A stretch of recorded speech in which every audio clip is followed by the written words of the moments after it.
Welcome back to my YouTube channel guys. एक बार फिर से स्वागत करता हूं मैं आपको अपने यूट्यूब चैनल पे। गाइस मैं इसमें आपको आज प्राचीन भारत के जो वैदिक सभ्यता उसके बारे में जानकारी दूंगा, ठीक है, और वो भी पूरे विस्तार से, ठीक है। सो वीडियो स्टार्ट करते हैं। सो गाइस में देखो फर्स्ट क्वेश्चन क्या रहा है, भारत का सर्व प्राचीन धर्म ग्रंथ वेद है। भारत का सर्व प्राचीन धर्म ग्रंथ कौन सा है? वेद, ठीक है। एक्चुअली में देखो हमारा जो जो हमारा भारत का वैदिक साहित्य है वो दो भागों में बटा हुआ है, ठीक है। मैं आपको बताना चाहूँगा जो हमारा वैदिक साहित्य है वो 1500 ईसा पूर्व से लेकर वो 600 ईसा पूर्व तक बटा हुआ है हमारे भारत का वैदिक साहित्य है, ठीक है। अब देखो जो इसके भी दो भाग हैं, ठीक है। इसका पहला पार्ट है जो है पूर्व वैदिक सभ्यता, ठीक है, पूर्व वैदिक सभ्यता, और ये 1000 ईसा पूर्व से लेकर 1500 ईसा पूर्व से लेकर 1000 ईसा पूर्व तक है, ठीक है। जो पूर्व वैदिक सभ्यता वो 1500 ईसा पूर्व से लेकर 1000 ईसा पूर्व, और जो उत्तर वैदिक सभ्यता है वो 1000 ईसा पूर्व से लेकर 600 ईसा पूर्व तक है, ठीक है। अब देखो जो मैंने बता दिया मैं इसके बारे में आपको विस्तार से बताऊंगा, लेकिन अभी नहीं, अगले वीडियो में। सो देखो नेक्स्ट क्वेश्चन देखो अगला, तो भारत का सर्व प्राचीन धर्म ग्रंथ कौन सा है? वेद, ठीक है। इसके जो लेखक हैं, इसके लेखक महर्षि कृष्णानंद को माना जाता है, ठीक है। अब देखो वेद कितने वेद होते हैं? 4 प्रकार के, ठीक है। जो वेद 4 कौन कौन से होते हैं? एक ऋग्वेद होता है, एक यजुर्वेद होता है, एक सामवेद होता है, एक अर्थवेद होता है, ठीक है। जो सबसे नया वाला वेद होता है, ठीक है, जो सबसे नया वेद है वो अर्थवेद है। जो सबसे पुराना वेद है वो कौन सा है? ऋग्वेद है, ठीक है। और देखो नेक्स्ट क्वेश्चन बताना चाह रहा हूँ मैं, मंत्रों के, देखो क्वेश्चन में लिखा हुआ है कि मंत्रों का अध्ययन ऋग्वेद में मिलता है। किसका? मंत्रों का अध्ययन किसमें मिलता है? ऋग्वेद में मिलता है। क्वेश्चन देखना नेक्स्ट क्वेश्चन क्या कह रहा है, ऋग्वेद में 10 मंडल, 1028 सूक्त और 10,462 मंत्र हैं, ठीक है, जिसको ऋचाएँ बोलते हैं। क्या बोलते हैं? ऋचाएँ, ठीक है। इसमें मंत्रों में देखो ऋग्वेद में 10 मंडल है, 1028 सूक्त और 10,462 क्या है? मंत्र हैं, ठीक है। और नेक्स्ट क्वेश्चन देखो, ऋग्वेद के तीसरे मंडल में, ऋग्वेद के जो तीसरे मंडल में, तो इसमें टोटल 10 मंडल का वर्णन किया गया ऋग्वेद में। और जो ऋग्वेद का तीसरे मंडल में सूर्य देवता का वर्णन मिलता है। किसका? सूर्य देवता। जो गायत्री मंत्र जो हम ओम भूर्भुवः स्वः स्कूल में गाते थे ना, वही गायत्री मंत्र का वर्णन ऋग्वेद में मिलता है, ठीक है। नेक्स्ट क्वेश्चन देखो, ऋग्वेद के 9वें मंडल में देवता सोम का उल्लेख मिलता है, ठीक है। देव का सोम यानी कि सूर्य भगवान का उल्लेख मिलता है, ठीक है। नेक्स्ट क्वेश्चन देखना, ऋग्वेद के 8वें मंडल में, ऋग्वेद जो 8वें मंडल में जितने भी मंत्र लिखे हुए हैं उसको खिल कहा जाता है। क्या कहा जाता है? खिल। क्या कहा जाता है? खिल कहा जाता है। नेक्स्ट क्वेश्चन देखना, नेक्स्ट क्वेश्चन क्या कह रहा है, ऋग्वेद के 10वें मंडल में 4 वर्ण व्यवस्था बताई गई है। जो आपको पता है कि हमारे भारत में प्राचीन काल से ही 4 वर्ण व्यवस्था बताई गई है, ठीक है। कौन कौन से? ब्राह्मण, क्षत्रिय, वैश्य और शूद्र, ठीक है।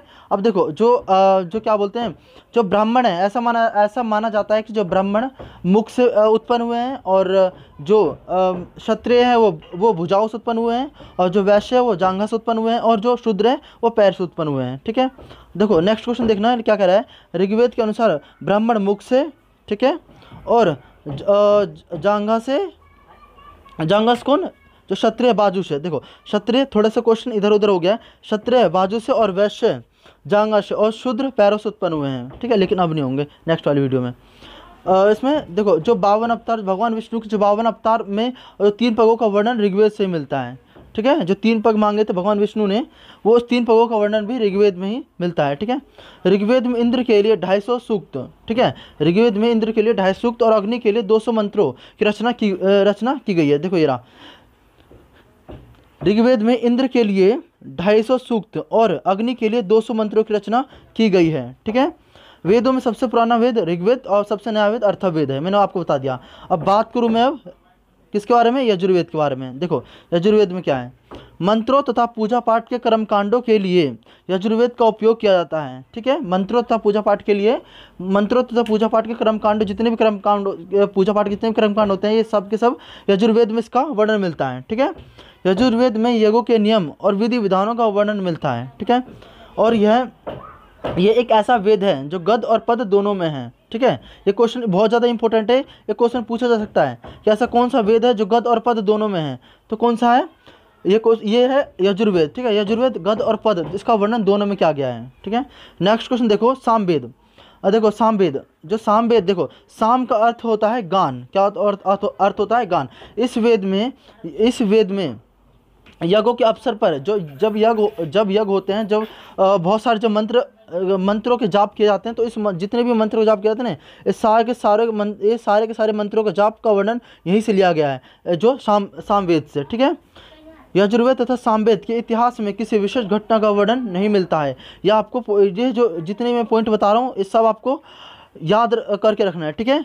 नेक्स्ट देखो, चौथा वेद है अर्थवेद। देखो अर्थव ऋषि द्वारा रचित, किसके द्वारा? अर्थव ऋषि द्वारा रचित इस वेद को अर्थवेद कहते हैं, ठीक है। क्या कहते हैं? अर्थवेद कहते हैं, ठीक है। इसकी रचना किसने की? अर्थव ऋषि के द्वारा की गई, ठीक है। इस वेद में कुल 731 मंत्र और 6000 पद हैं, ठीक है। और अर्थवेद कन्याओं के जन्म की निंदा करता है। ये क्वेश्चन भी पूछा गया है कि कौन सा वेद कन्याओं के जन्म की निंदा करता है, ये क्वेश्चन आ चुका है पेपर में, ठीक है। सो आपको याद रखना है कि कौन सा वेद कन्याओं के जन्म की निंदा करता है, तो अर्थवेद कन्याओं के जन्म की निंदा करता है। इसमें मनुष्य के विचारों और अंधविश्वासों को वर्णन किया गया है, ठीक है। अर्थवेद में जादू टोने के बारे में बताया गया, किसके बारे में? जादू टोने के बारे में बताया गया अर्थवेद में, मुख्य रूप से, ठीक है। इसमें प्रजापति की 2 पुत्रियां तथा सभा तथा समिति का वर्णन किया गया। इसमें ये क्वेश्चन भी आ चुका है कि सभा तथा समिति की पुत्र, जो प्रजापति की 2 पुत्रियों का सभा तथा समिति का वर्णन कौन से वेद में किया गया है? तो अर्थवेद में किया गया है, ठीक है। नेक्स्ट क्वेश्चन देखो, नेक्स्ट क्वेश्चन क्या कह रहा है कि स्त्रियों तथा शूद्र जो कि छोटे जाति के थे, उन्हें भी वेद पढ़ने की अनुमति नहीं थी, लेकिन जब कहीं मंदिर में वेद का पाठ हो रहा होता, तो उन्हें भी वेद वो सुन सकती थी, इतनी अनुमति थी उन्हें, ठीक है, पढ़ते हुए वेद को सुन सकते थे। अब देखो नेक्स्ट क्वेश्चन देखो, ये बहुत वेरी मस्ट इंपॉर्टेंट ये वाला क्वेश्चन है। मैत्रेयी संहिता में स्त्रियों की सबसे गिरी हुई स्थिति दिखाई गई है। इसमें जो है जुआ और शराब की भांति स्त्रियों को पुरुषों का तीसरा दोष बताया गया है। ये वेरी मस्ट इंपॉर्टेंट क्वेश्चन है, ये बहुत बार पेपर में रिपीट हुआ है, बहुत ज़्यादा बार। मैत्रेयी संहिता क्वेश्चन ऐसा आता है इसमें, ये ऐसा कौन सा संहिता है जिसमें स्त्रियों को पुरुषों का तीसरा सबसे बड़ा दोष बताया गया है? तो मैत्रेयी संहिता में स्त्रियों को पुरुषों का तीसरा सबसे बड़ा दोष बताया गया है, ठीक है। अष्टाध्याय के लेखक कौन है? पाणिनि। अष्टाध्याय के लेखक कौन है? पाणिनि। ये क्वेश्चन तो आप भली भांति परिचित हो गए इस वाले क्वेश्चन से। अष्टाध्याय के लेखक कौन है? पाणिनि, ठीक है। नेक्स्ट क्वेश्चन देखो, नेक्स्ट क्वेश्चन क्या कह रहा है कि सर्वप्रथम भारतवर्ष का जिक्र हाथी गुफा में मिलता है। किसमें मिलता है? हाथी गुफा में। सर्वप्रथम भारतवर्ष का जिक्र किसमें मिलता है? हाथी गुफा में मिलता है, ठीक है। नेक्स्ट क्वेश्चन देखो, सबसे पहले सिक्कों पर लिखने का कार्य कौन शासकों ने? यवन शासकों ने शुरू किया था, ठीक है। सबसे पहले सिक्कों पर लिखने का कार्य यवन शासकों ने शुरू किया था। मैं आपको प्राचीन भारत जितने भी है बिल्कुल आराम से और बिल्कुल समझा के वीडियो कवर करवाऊंगा। प्राचीन भारत, मध्यकालीन भारत और आधुनिक भारत, इन तीनों का वीडियो मैं आपको कवर करवाऊंगा बिल्कुल डिटेल से, वो भी, ठीक है। अभिलेखों के अध्ययन को क्या कहते हैं? एपिग्राफी, ठीक है। अभिलेखों के अध्ययन को एपिग्राफी कहते हैं। ये सारे के सारे जितने मैंने ये करवाए ना क्वेश्चन, सारे के सारे ये सिलेक्टेड क्वेश्चन है जो कि पेपर में आए पड़े, वहीं से मैंने क्वेश्चन उठाए हैं पेपर वाले, ठीक है। सो नेक्स्ट क्वेश्चन देखो, ये तो हो गया। सो गाइज, अगर आपको वीडियो पसंद आई हो तो लाइक, शेयर, सब्सक्राइब करना बिल्कुल ना भूलें, ठीक है। आगे मैं आपको जो प्रागैतिहासिक काल के बारे में बताऊंगा, वो भी थोड़ा सा और डिटेल से बताऊंगा उसके बारे में और, ठीक है। So thank you for watching.